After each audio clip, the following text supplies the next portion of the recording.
And he sat there very attentively listening, had the morning prayer, and then I moved to the hymn of departure.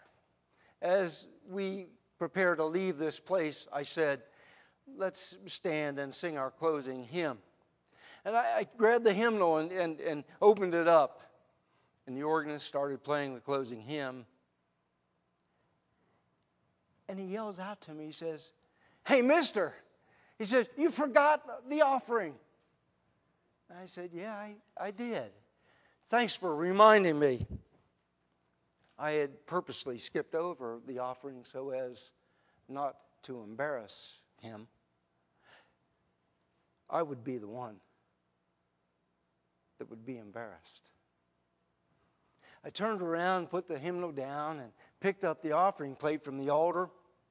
I went down, stood in front of him, and he said, "I have some offering with me." And he reached into his pocket and he pulls out a quarter.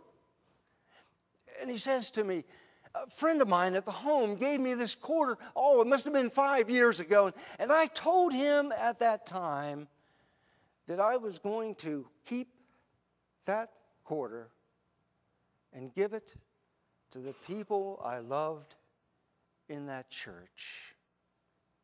He said, "I've kept this quarter all this time so I could bring it as an offering to God."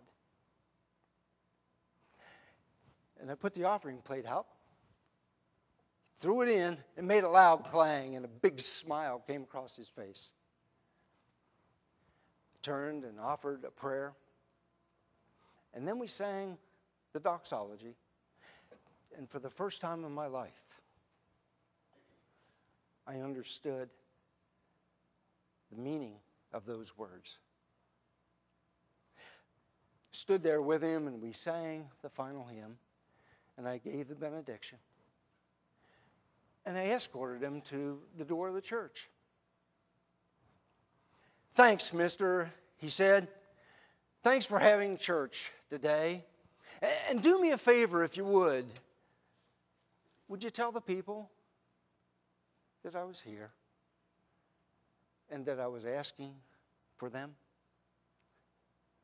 And I said, "You bet I will." He walked down the steps and walked back into the world. I never saw him again. But like the woman, I'm convinced